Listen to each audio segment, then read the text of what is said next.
Hello, thank you for joining me. This is my introduction to my Venus series. Venus after the moon is the other very important relationship um, planet. So basically, they're both very, very feminine, Moon and Venus, and they color how we love and how receptive we are, and how we are basically with other people and in relationships. So I'm going to give you a little bit of a background to Venus, and then I should be doing a series with Venus through their zodiac signs. So Venus is a guru. It's a teacher. It's one of the most benefic planets, and it owns Libra and Taurus, and it owns the natural zodiac. When I say natural zodiac, I mean Aries. Everybody, whenever you're watching videos from other people, if they say anything about natural zodiac, they are actually seeing, because you can read everybody's chart from Aries, if you don't know their ascendant, or if you can read it from the moon as well, and to see how their mind works. It's really actually quite good to read from moon. And if you read from Venus, you can actually see how it is about love.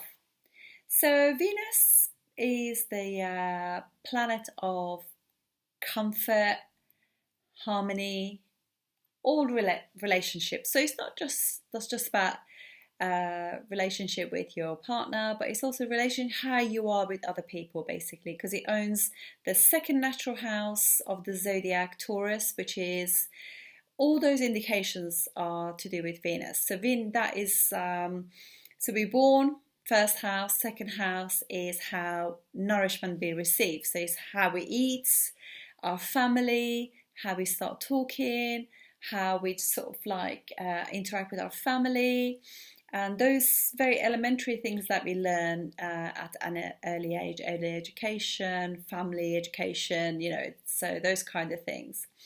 It's how we connect to food, with family. It's also second house of the zodiac, Taurus. It's also resources as well. So it's how the money that we earn and the money that's in our bank account. It's also its house of food, luxury food. So you see a lot of chefs and cooks who have got either planets in Taurus or really good planets aspect in Taurus, or their second house, which will give them sort of flavors of Taurus as well. And it's to do with all of the arts, because obviously Venus owns everything, rules all of the arts, whether it's painting, sewing, crafts, artistic things like films, writing, poets, flower arranging, home decoration. It rules cars, actually. It rules vehicles. So any type of luxury vehicle will be under Venus. Any form of transport, whether it's scooter, plane, ship, anything like that, will be Venus. And depending on how strong your Venus is, dictates what sort of car or mode of transport you have, from bikes to jets. And it's also the planet of dancing and music and how you express yourself. And so it's planet of so first house is your head, second house, which is Taurus, is your face. So how you look, your mouth and your teeth, and also your neck.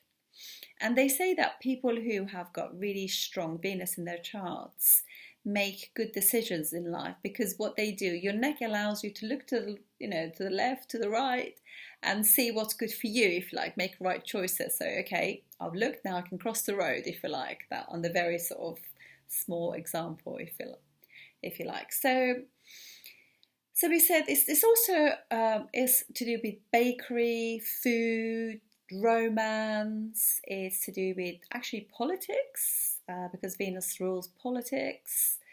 It's design, it's architecture. So Mars also owns part of it as well, but obviously a nice sort of design will be ruled also by Venus as well.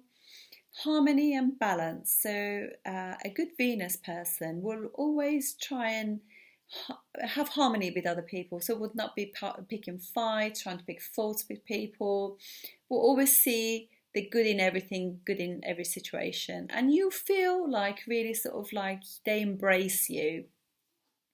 It rules jewelry and sort of like costume jewelry, fashion, um, design, fashion design. It's all to do with wealth. But whereas Jupiter is wealth, but this a really strong Venus will be mega wealth, and it'll be about literature. Venus people who've got really good Venus, they're very non-judgmental. So they will just accept the person, if you like. They don't try to scrutinize their partners or other people. So it's a very really sort of like balance and harmony. It's just like I am going to see beauty in everything. So it rules sort of like flowers and gardens and all those beautiful things. And also a really good Venus, good second and seventh house, because Libra is also owned by Venus, and again, house of balance, other people, and travel as well. So it can be to do with that. It's somebody with good Venus will have grace and will be charming, will have social skills, will make people comfortable, will not kind of argue for the sake of arguing, if you like. So that is literally some of the indications of Venus. So this is just basically gives you a little flavor of what literally Venus is all about. Venus is strong, so if it is in Taurus and if it is in Libra, it's debilitated in Virgo. So Virgo is an earthy sign. So as is Taurus. Taurus is an earthy sign as well. The only thing is with Virgo, even though Mercury, who owns Virgo, is friendly planet to Venus, what it is Venus is about the bigger picture. And so they can look at a painting and actually just see beauty in it, even though it could be kind of abstract and you think, what are they talking about? But they will just see the bigger picture, And but unfortunately, Virgo is very much about detail, and of course, you have to have both in this life, otherwise, everything will be very wishy-washy. So they were just saying, oh yeah, they missed a bit, that's not very good, that colour doesn't go with that colour. So yeah, so when your partner becomes critical of you and constantly picking at you and not being gracious towards you, that is a debilitated Venus, unfortunately. And sixth house of the zodiac, natural zodiac, Virgo, is where Venus feels really weak.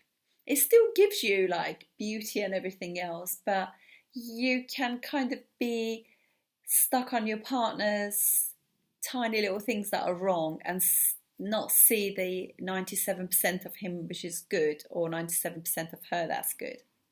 And Venus is also exalted, which is like very proud and at its highest level when it's actually in Pisces, because again, that is like the bigger picture. It's like an easygoing sign. So that's what Venus gives strength to Venus. So Venus either in Pisces or Venus in the 12th house of your chart.